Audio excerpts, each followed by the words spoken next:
Тигърчета, включваме се понеделнишки да ви дигне настроението, да ви тръгне така готино седмицата с усмивка, дет се вика. И сега по традиция естествено един виц. Са двама тигри такива, разбрали се наши, ще ходят на риба, приятелчета дълги години, всичко точно.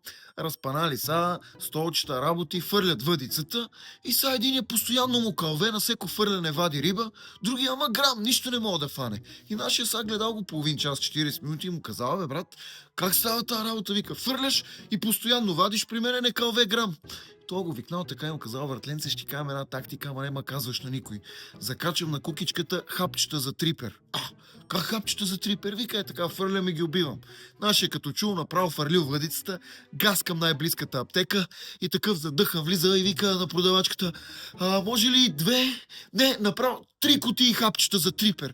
Тай стърпнал, вика: ужас! Ама хванахте ли? А то нашия се усмихнал, погледнал и казал: не, ама знам едно място, дето ще хвана.